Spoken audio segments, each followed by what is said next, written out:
já havia, na evolução de praticamente 100 anos de trabalho em torno desse assunto, já havia atingido um grau reconhecidamente elevado na tarefa do cirurgião.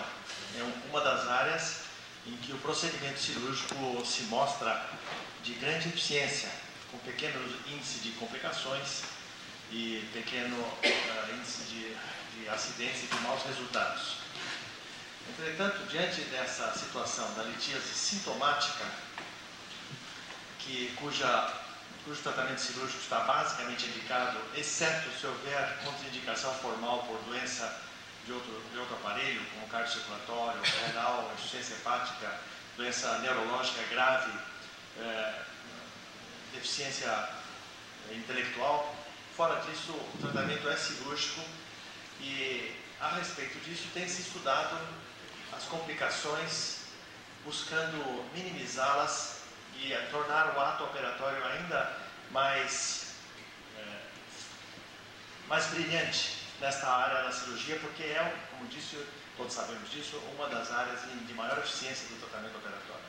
A operação pela via convencional é muito regrada, é eivada de poucas complicações. O ensino da cirurgia, com o método da residência em cirurgia, leva em consideração esta afecção por ela ser bastante frequente e estabeleceu critérios e passos cirúrgicos bastante metodizados no momento, e em todos os serviços se formam os cirurgiões adequadamente para que na prática clínica esta operação seja coroada de êxito quase que absoluto.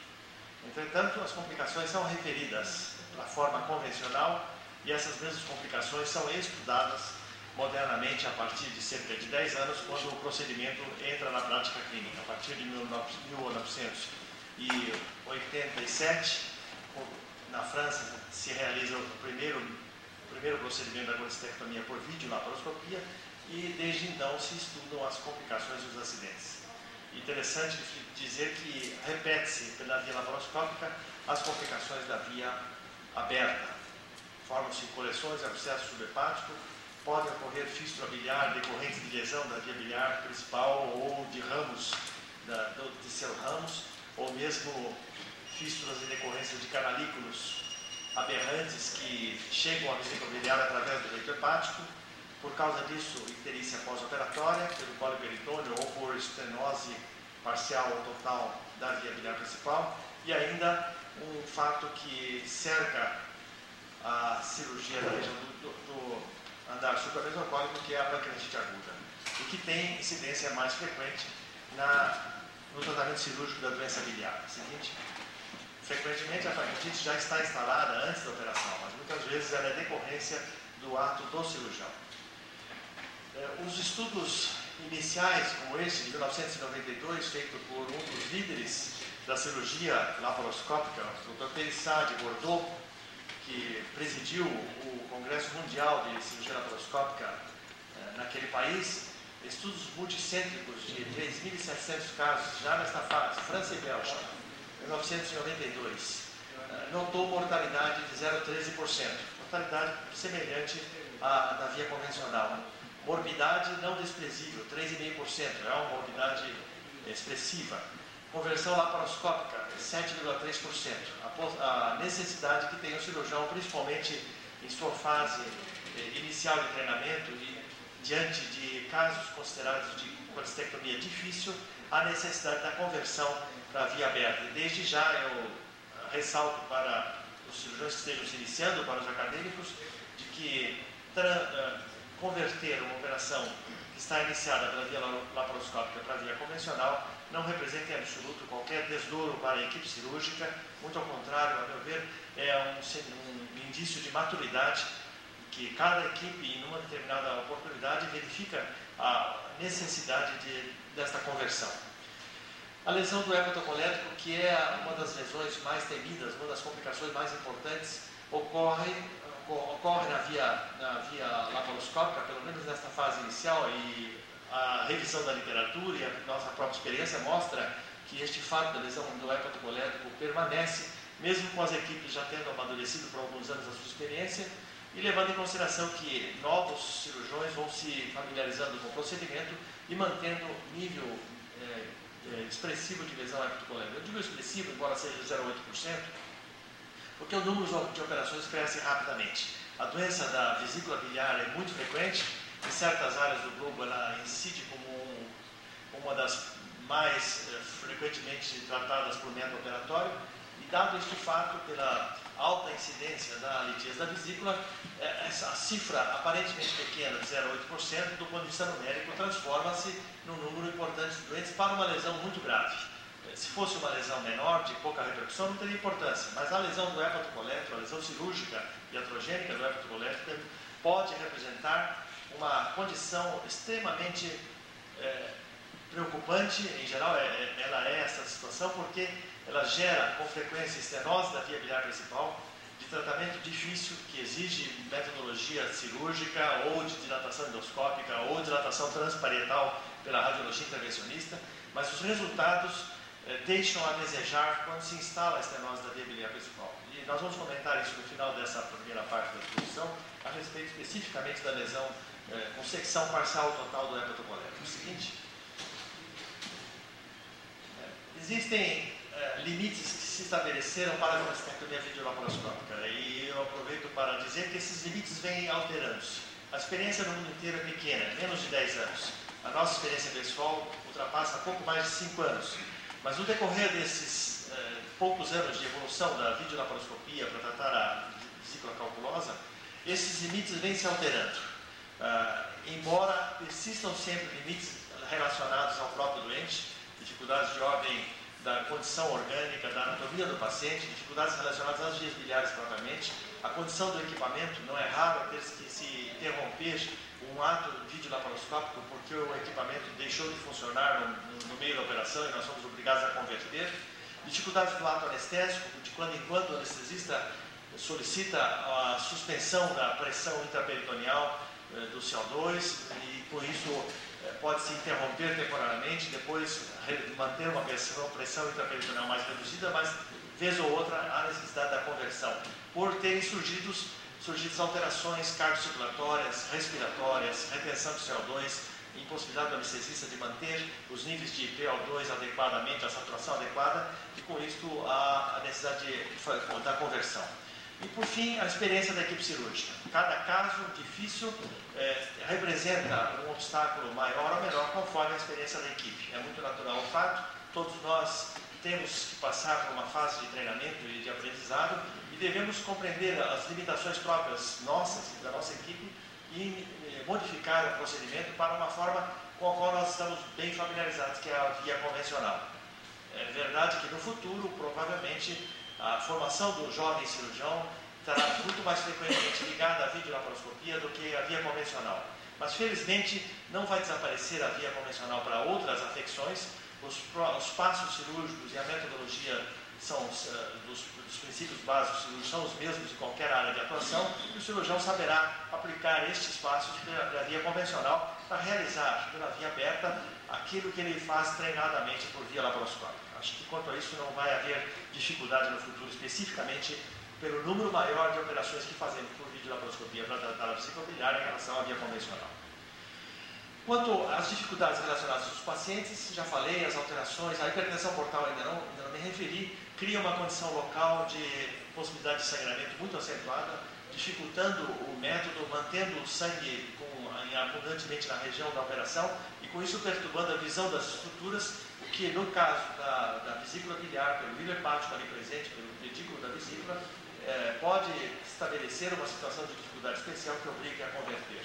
Por isso mesmo, a maioria dos cirurgiões nem indica a via laparoscópica da hipertensão portal. E nós já temos tido a oportunidade de operar um ou outro caso de hipertensão, mas, a meu ver, quando a hipertensão é grave e que existe hepatopatia acentuada, eu prefiro fazer a via convencional, que também é muito mais difícil, mas que permite uma manutenção de campo mais seco durante o ato operatório com menor risco de lesão das estruturas. Distúrbios de coagulação determinam alterações semelhantes da hipertensão portal. Uma contraindicação que foi forte no início da experiência, a obesidade grave, mas que atualmente já deixa de ser contraindicação pela criação de instrumentos mais longos, de trocáter mais longo, e pelo fato de que no tratamento da obesidade mórbida, a via laparoscópica vem se desenvolvendo lentamente em alguns centros especializados, e por isso vai se ganhando domínio da situação do grande obeso para a indicação da videolaparoscopia, e a obesidade passa a ser uma contraindicação relativa. A mesma coisa se diga em relação à gestação, e uma dificuldade bastante nítida no início da experiência com a videolaparoscopia desapareceu completamente. Todos nós nos familiarizamos com a colocação de trocáter por via aberta, por laparoscopia aberta na incisão umbilical, fazendo-se a dissecção digital da região, colocando-se o primeiro trocáter sem mandril. Existem trocáteres especialmente desenvolvidos para isso, não há necessidade de usá-los. Nós fazemos frequentemente o uso do trocáter habitual sem o mandril. Colocado o primeiro trocáter e insufado o gás da cavidade peritoneal e colocada a ótica, fica fácil lentamente ir aplicando os demais trocáteres, provavelmente em áreas um pouco diferentes da habitual para aquela operação específica. Removem-se as aderências com uma relativa facilidade e cria-se ambiente adequado para o tratamento no caso da vesícula calculosa, para um espaço no hipocôndrio direito suficiente para exercício desta via de acesso, mesmo em doentes com várias operações abdominais, e mesmo que as operações tenham sido no andar supramenopórtico. O seguinte, a mesma coisa se diga em relação à hérnia hiatal.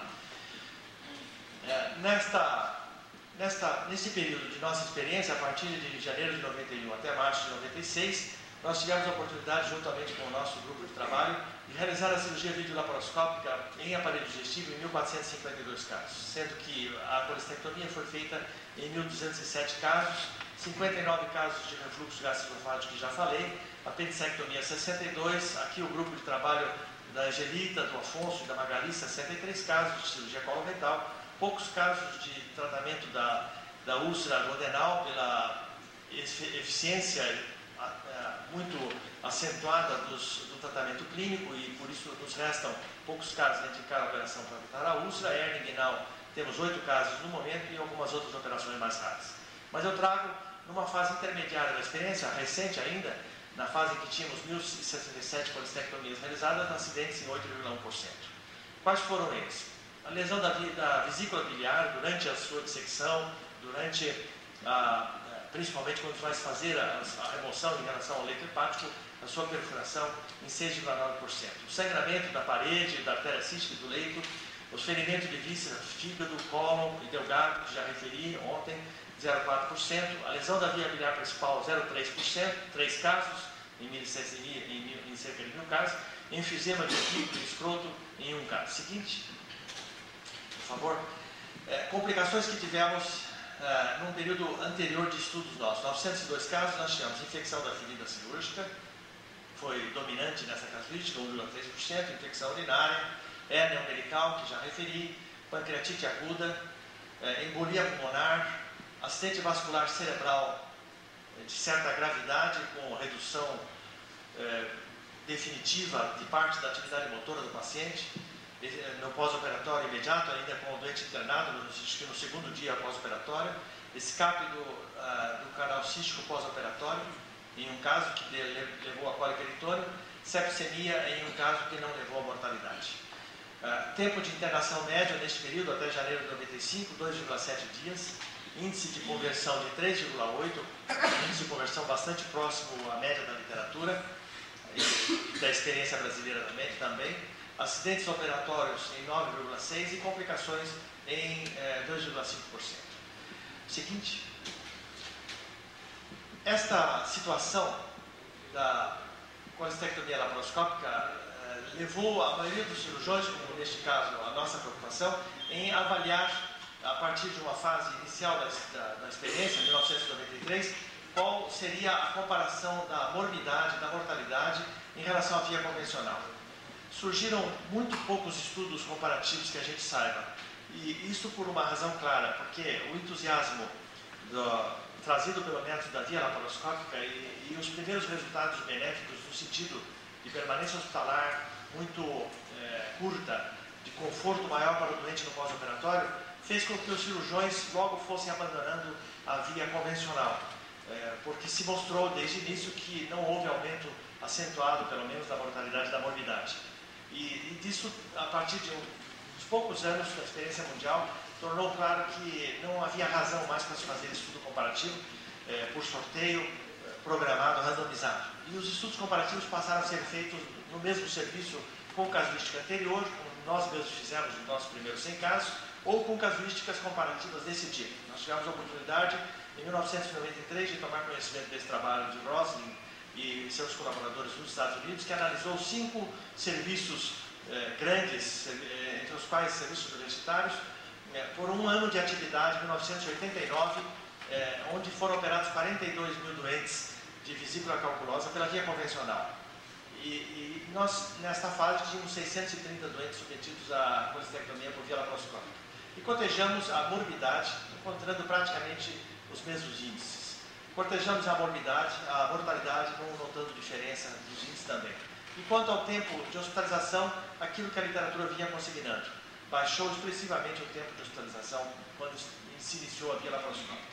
É bem verdade que hoje, quando fazemos a colestectomia por via aberta, por alguma circunstância especial, afastados os casos de contraindicação clínica da via laparoscópica, a alta também é muito mais precoce. O método laparoscópico está ensinando os cirurgiões de que alguns cuidados que eram tomados até passado recente com a via convencional são cuidados desnecessários, são cuidados exagerados, e nós podemos dar alta mais cedo, a alimentação mais cedo, estudar que o hígado desaparece mais precocemente na via convencional do que se pensava. Seguinte, esta situação da doença aguda, com sofrimento parcial ou total na parede da vesícula, com o aparecimento de áreas de gangrena, de supuração, de edema da vesícula, cria dificuldades na operação. E a partir desta circunstância, que é bastante frequente na prática clínica, o cirurgião começa a operar pela via laparoscópica casos mais complicados da vesícula biliar. Naturalmente, não se deve propor o emprego dessa via para uma equipe cirúrgica que está ainda em fase inicial de treinamento, devendo postergar a colestectomia quando na colecite aguda para uma fase de pelo menos algumas dezenas de colestectomia eletiva, quando a familiaridade com o procedimento, que é a operação de escolha pela via laparoscópica, já se instalou naquela equipe cirúrgica, naquele ambiente hospitalar, com o serviço de anestesia, e, enfim, com todo o treinamento do uso do material, para se passar a esta fase do tratamento agudo. Constitui-se em efetiva dificuldade para a colestectomia videolaparoscópica esta condição da urgência. Na colecite aguda, a inflamação crônica é a mesma coisa, a vesícula esclerótica, litíase do colédoco e papilite, fístula biliodigestiva e alterações anatômicas. As fístulas da biliodigestiva são raras, mas quando ela incide, nem sempre é reconhecida no pré-operatório, cria uma situação especificamente difícil, vai exigir sutura, nem sempre o cirurgião está familiarizado com a sutura interna, enfim, uma série de providências que muitas vezes obriga a conversão, e conversão é essa que deve ser feita para vencer aquela dificuldade específica. Seguinte, na situação da urgência, como ilustra esse caso, a vesícula biliar muito inflamada, com parede espessada, frequentemente nós temos que usar equipamentos diferenciados, de pinças mais grosseiras, que consigam a apreensão da vesícula. Nós realizamos sempre o esvaziamento da vesícula biliar, mesmo na condição eletiva, muito mais na condição da supuração e da colecite aguda. Frequentemente a colecite aguda se instala em vesícula cronicamente alterada, em que já existe processo inflamatório importante. A bile deve ser cultivada